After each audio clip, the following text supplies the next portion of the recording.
Folks, we are here with the final starting pitcher ranking review episode, and this is one of the most crucial episodes where we talk about names like Grayson Rodriguez, Sandy Alcantara, and more on today's action-packed episode of Locked On Fantasy Baseball.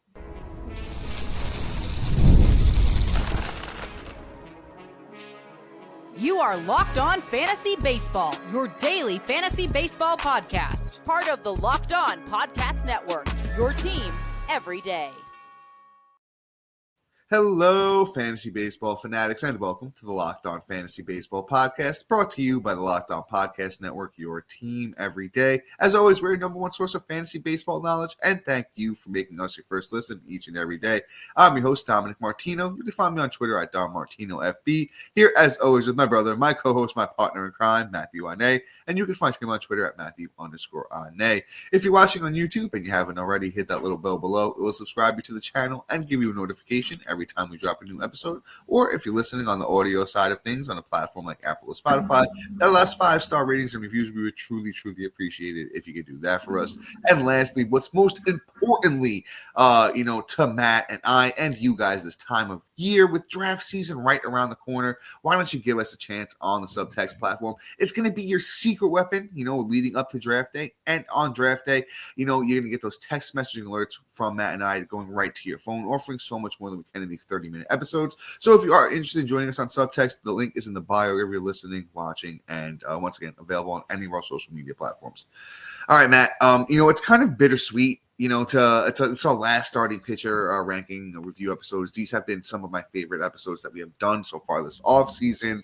But some great names here. You're looking at like around your SP4, SP5, maybe even low-end SP3, that type of range. Great names here. So, Matt, why don't you take us away with this one? Yeah, so let me actually get them up on here real quick. So, if you're watching on the tubes, you can actually see. So here we go. This is 37 through 48, 5x5 head-to-head Roto League rankings. Pretty much our preference. You can use it obviously for regular Roto, and quite honestly, when it comes to pitching, it pretty much is just instant translation to points leagues. In all honesty, this is the one thing that's kind of fluent across the board. If you really think about it, this is just, hey, this is how this pitcher is going to be. Who's going to be the better pitcher? That ultimately just, reflects in points leagues, because it's not a matter of who steals more bases that gives you that edge or a save. It's just really, hey, the more strikeouts you got in points leagues and the less runs you're going to give up, the better they are in points leagues. So that's really all this is. So follow these, and it translates pretty well. But at 37, I got Bryan Wu, Jack Flaherty, Hunter Brown, Sandy Alcantara, Grayson Rodriguez, Shane Baz, Spencer Allegretti, the Yeti himself, Bailey Ober, Taj Mahal Bradley, Christopher Sanchez, Ronel Blanco, and my boy, Jeffrey Springs, bringing on the spring. Can't wait. How about you, Dom? Yeah, so my 37 through 48 is as follows. At 37, I have Bailey Ober. 38, Sandy Alcantara. 39, Grayson Rodriguez. 40, I have Kodai Senga. 41, Logan Webb. 42, Seth Lugo. 43, Zach Eflin.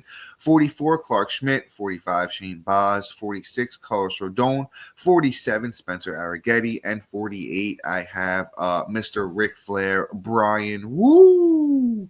And, great groups of names here. You obviously start to see more of those differences as we get through these episodes.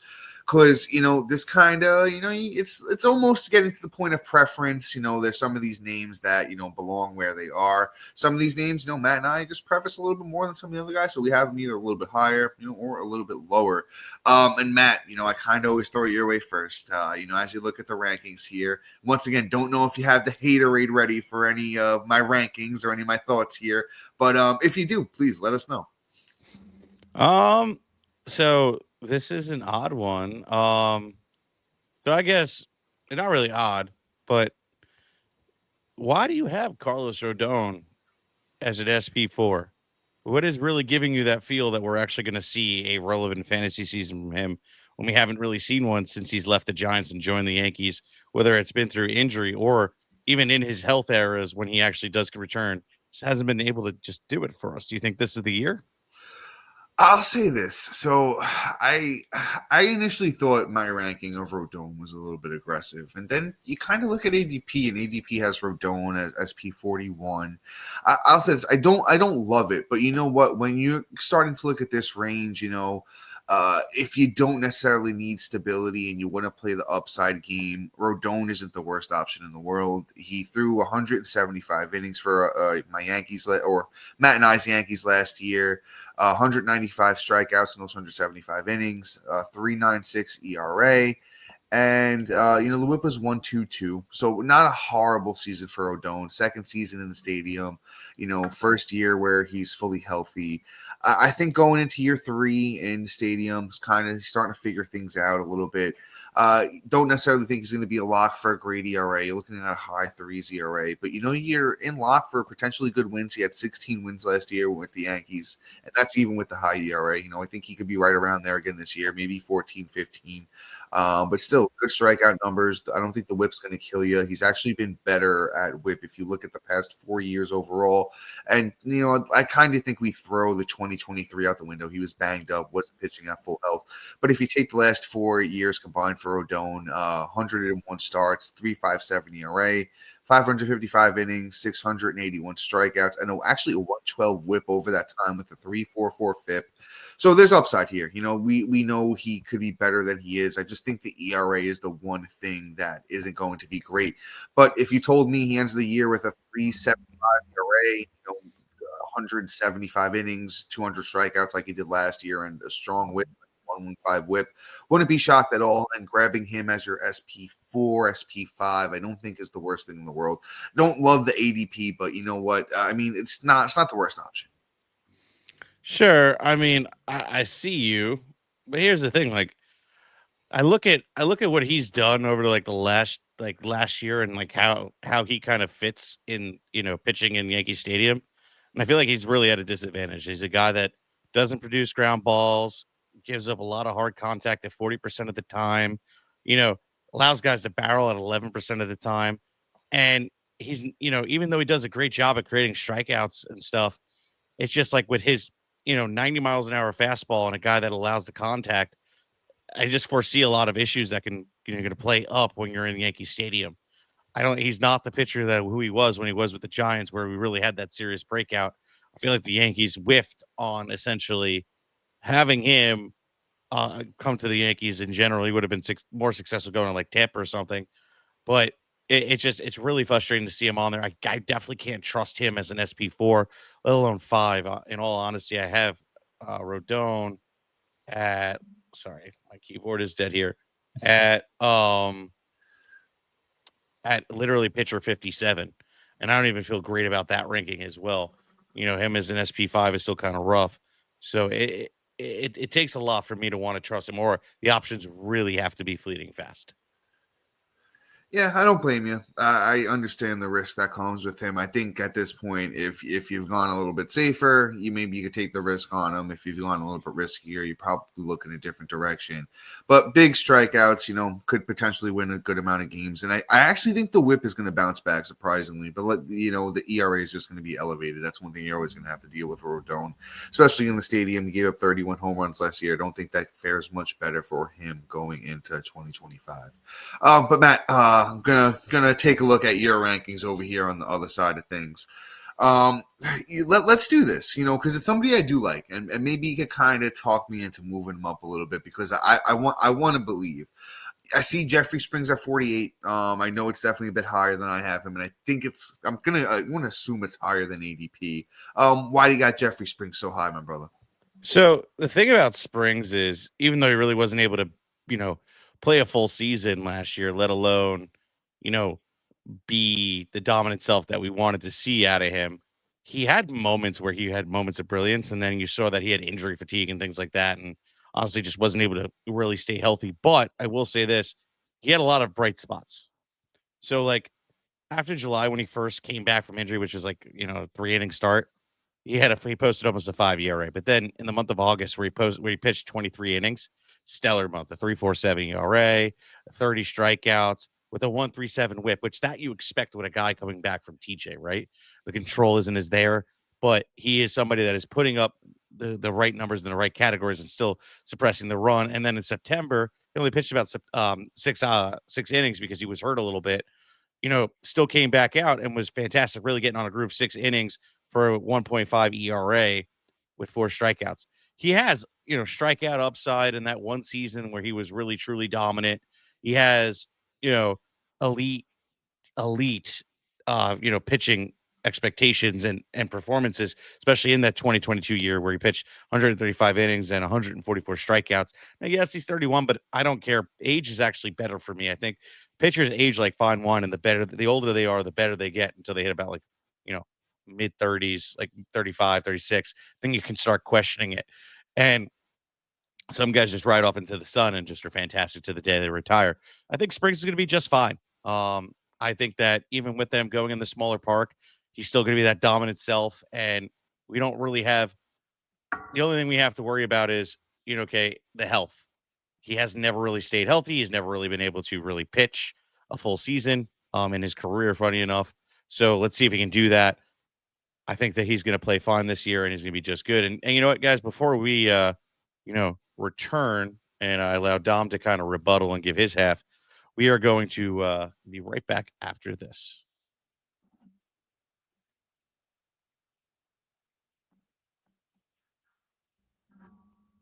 So, long story short, I like Springs. I think that everything is going to be good, and I hit the wrong button. But yeah, go ahead, Dom.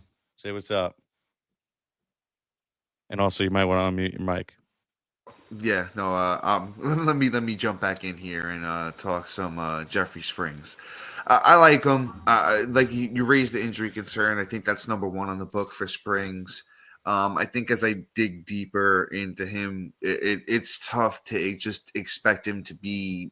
I want to say even 75% of who he was before the injury. It was only 33 innings last year. I want to see, more stuff in spring training. He has pitched in spring training. It was only 2 starts, though, 4 innings. So I'm not really super interested in those numbers. 2.25 ERA, 1.75 WHIP, 4 innings, 3 strikeouts, 2 walks. Nothing too notable there.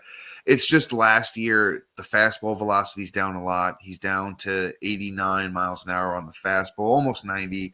But if you look back to 2022, he was sitting around 92. If you look back to 2021, he was sitting around 94. It's just everything's down across the board. I he might be able to build back up. It's just going to be tough. I think at this point, when you're talking about your SP4, SP5, in that range, I kind of want somebody with more stability. And the thing is, you kind of you don't have to rank Springs that high. It doesn't. He's coming off the board at SP 79, pick 273. I think even if you really like Springs, you want to take him. If you get him around SP 65, you want to jump him up to there. You jump him up even 50 picks. That's more than fine. I think anything higher than that is just you're taking him over guys that you kind of know what you're getting with them, or just guys that are more established, even more upside, because I don't think Springs is going to be that blow you away strikeout guy anymore. I think, if anything, he's around that K per 9, might live a little bit above it because the stuff is still pretty good. I do like him, though. I have him at SP. I actually have him at SP 66. So still do really like Springs. I'm tuning it down a little bit when I'm going into this year. So I hear that, and but this will be my last, thing on him. So this is all, still pre kind of like, waiting to see what is going on essentially with him, right? Like, you bring up a great point of his fastball. And, I'm well aware of that. The ranking definitely doesn't reflect what his fastball was last year. And don't get me wrong. But what it does reflect is the potential. Now, I need to hear where that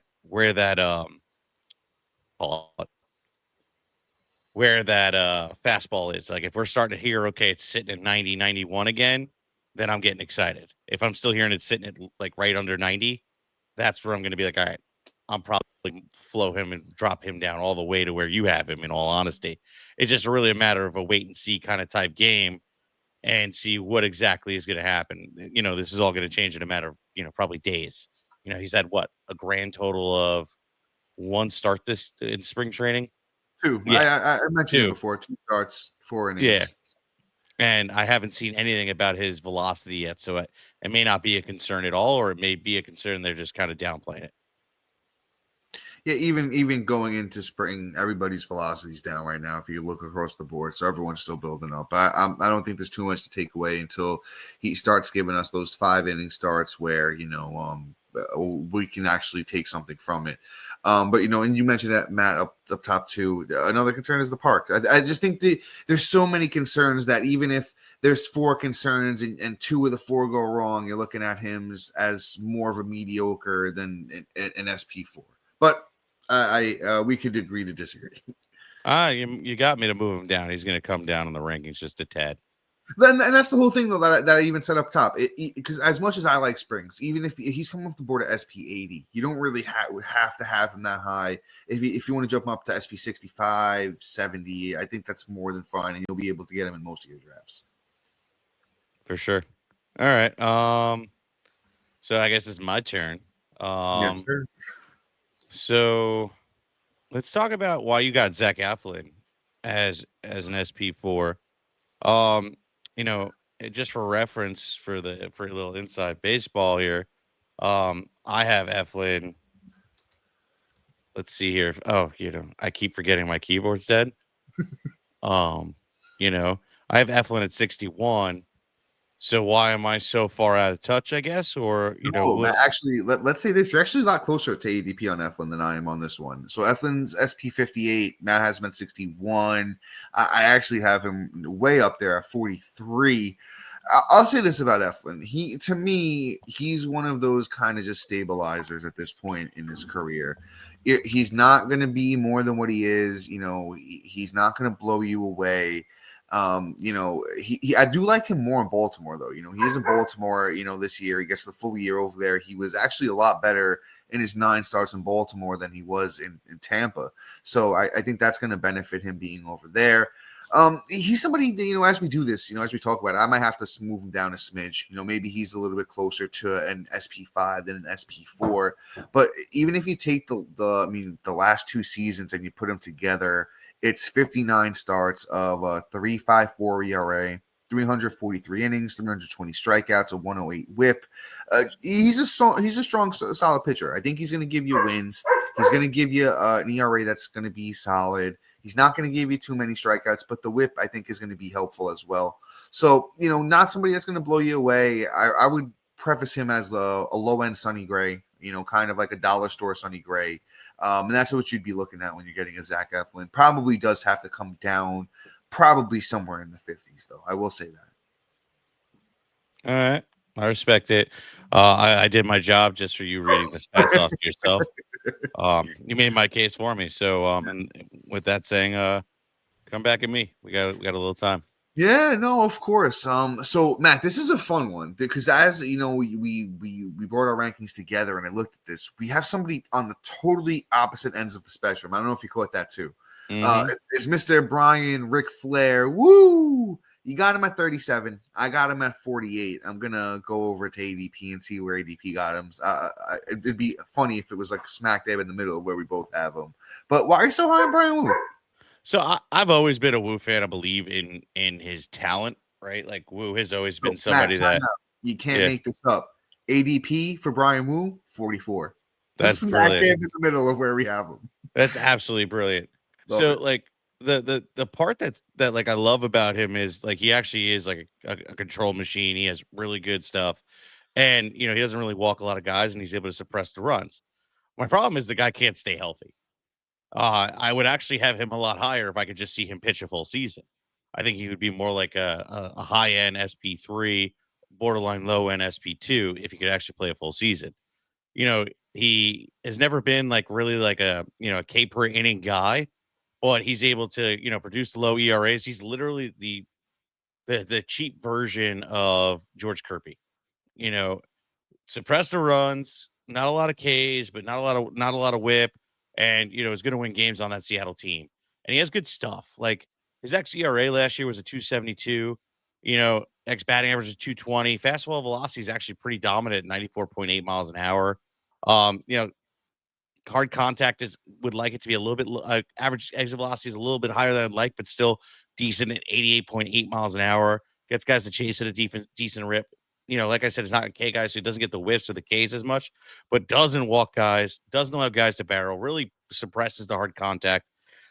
And if he can figure out how to produce more ground balls, his ERA is going to be even more dangerous. And his pitches are really, really nice too. The four-seam fastball, he throws 50% of the time because it is so fast at almost 95 miles an hour. And it gets hit. It doesn't really get hit. It's a batting average of 213. And he really does a really good job with that. His sinker is awesome too. He leans on that about 23% of the time. And that has a batting average of 242. Then he mixes in his slider, but his changeup is super dangerous. Had a 186 batting average last year. And he threw that about 10% of the time. And he put guys away with that 19% of the time. And then his sweeper as well threw that about 10% of the time and put guys away with that 21.7% of the time. He has a really nice arsenal that takes advantage. He leans on that fastball, leans into it, but then also is able to get you on surprise and throw in those other nasty pitches and get you away. He has a lot of good stuff. Again, we just need him see him play a full season and not have to deal with these ball soft tissue issues. And again, I guess it just feels like lining up here. But before we, give Dom an opportunity to maybe realize that he's wrong and he needs to change his whole life course and maybe go to a Bryan Woo rehab, you'll have to wait until after this. And all right, folks, when the game tips off, the NBA action is just getting started, and there's no better place to get in on it than FanDuel, America's #1 sportsbook. With FanDuel, you can place live bets throughout the game, so even if you miss the opening tip-off or want to bet on a fourth quarter comeback, you can stay in the action. And if you're looking for an even bigger payout, you can combine your live bet. I personally love using the live betting feature on FanDuel because it keeps every moment of the game exciting. Whether I'm backing my team for a late game rally or picking up a player to hit a clutch three, I never feel like I missed my chance. And guys, I'm switching up. I was going with the Cavs, switching my things over to the Thunder. Obviously, you could bet on Shea for anything. The man's amazing, MVP candidate this year. And then bet on J-Dub, Jalen Williams. Man, he's killing it, coming into his own this season. I think those are, two safe bets right now. So this is what you're going to do. You're going to head over to the app because it's super easy to use. And when you win, you're going to get paid instantly. And right now, new FanDuel customers can bet $150 in bonus bets if your first $5 bet wins. Just visit FanDuel.com to join today. Once again, that's FanDuel.com for your shot at $150 in bonus bets. Make every moment worth. FanDuel, the official sports betting partner of the NBA. And all right, Matt, the one thing I'm throwing out there is if I have to go to Bryan Woo rehab, Ric Flair better be there because I want to hang out with Ric Flair. Throwing that out there. Ric Flair, I want to hang out with you, brother. You seem like all the time. All right. Let's much of a rehab then. Yeah, I don't think so. But all right, let's do the Bryan Woo talk, Matt. And you know what? I want to meet you in the middle. It just genuinely is the health of talents there. You nailed it. He has 5 pitches. He throws at least 9% of the time. I love to see that from the young guy. The big thing, though, is I kind of want to see how spring training goes for him. Bryan Woo's last 6 starts of the regular season in 2024, 33 innings, 33 strikeouts, a 5.08 ERA, a 4.65 FIP, and batters hit 260 against him over that time, and he gave up 8 home runs in those 6 starts. So struggled to the finish line. I know it was his first season in the injuries. Yeah, and injuries. We'll give him a little bit of the benefit of the doubt with that. Just kind of want to see, how things are shaping up for him going into, this season. I'll meet you in the middle. I don't think he's going to go past 40, but you know what? He definitely deserves to move up at least a smidge. So 1 start, looked good in his first start, didn't give up any hits. Actually did nothing. He just threw 1.2 innings, didn't have any counting stats. But, I think he'll be all right. Age 25, he's definitely somebody that I could see having, at least a little bit of a breakout season in 2025. All right. No, I'm glad you're able to get him up about 4 spots. Yeah, move him up. Well done. I'm glad we were able to talk each other into fixing our rankings appropriately. Yeah, exactly. This is what I see, guys. And you know what? This is the name of the game, Matt. You spoke about it on the end of the last episode. You got to find a good friend that you could bounce your rankings off of, talk about it. And you prep each other for draft day, and then you play each other in the championship. And if you're like me, you kind of beat Matt in the championship, a little bit. But that's here nor there.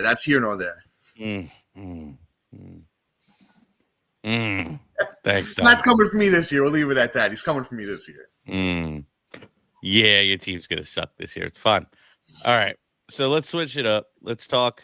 Instead of why do you have this and kind of challenging. Let's talk about guys that we actually like in this round. I feel, or a guy that you feel is being slept on. And I'm going to start this off. And I'm going to go with Christopher Sanchez, a guy that you don't have in your top, and a guy that I'm actually feeling for this year. Christopher Sanchez got paid last year.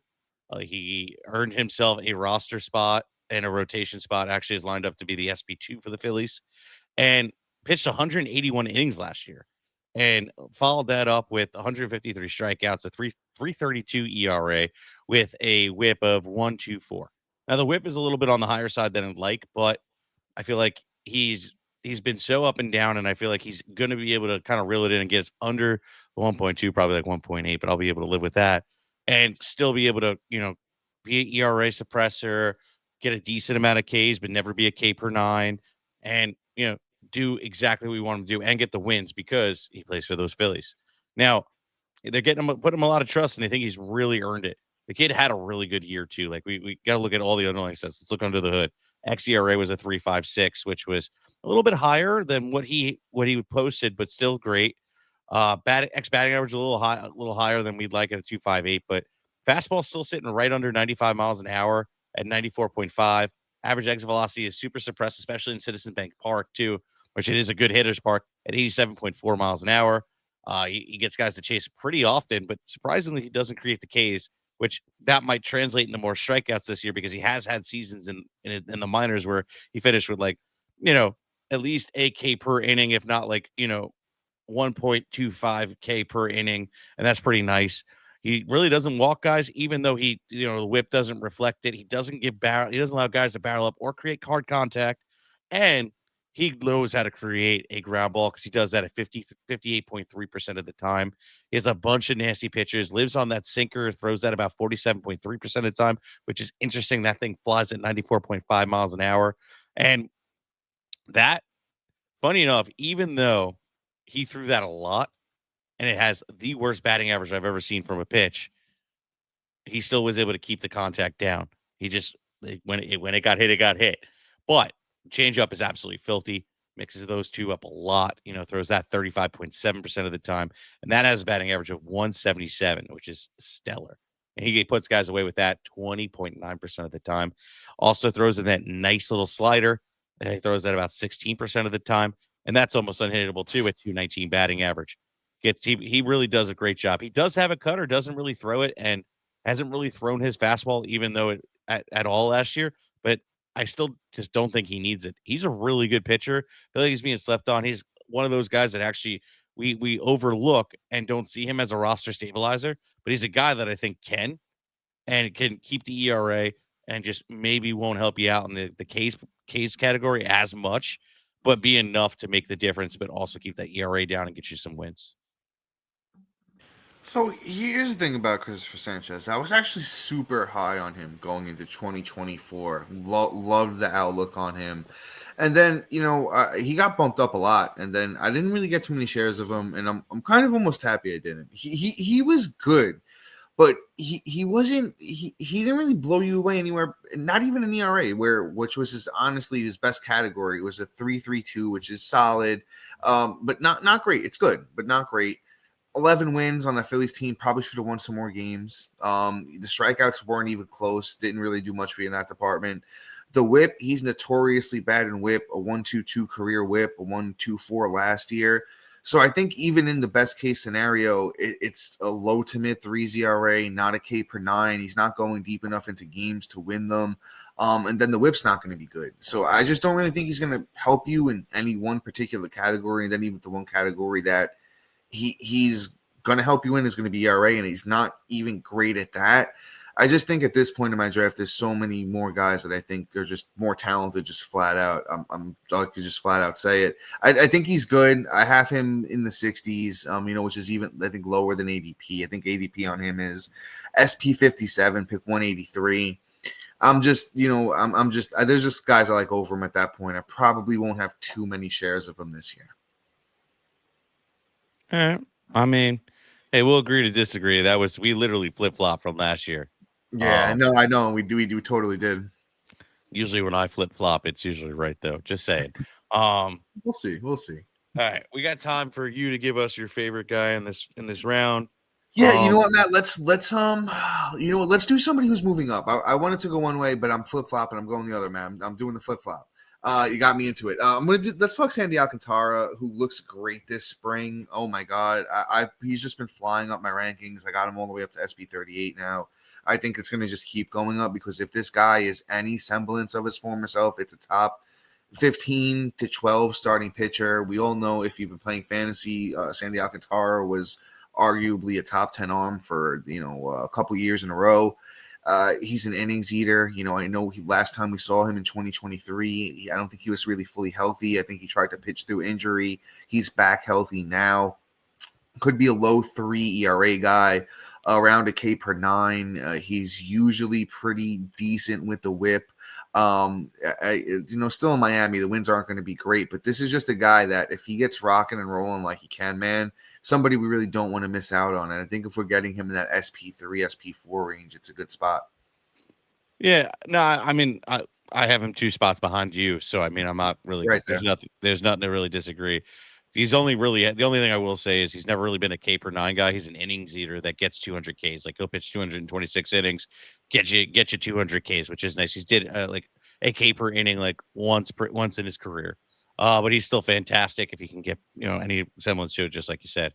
But guys, please like, subscribe, comment, rate, review, do everything you can, and look out for listener league contest information tomorrow. And I promise you, it's going to be coming in. We got to fill 11 spots. So get ready, get in it, and listen in.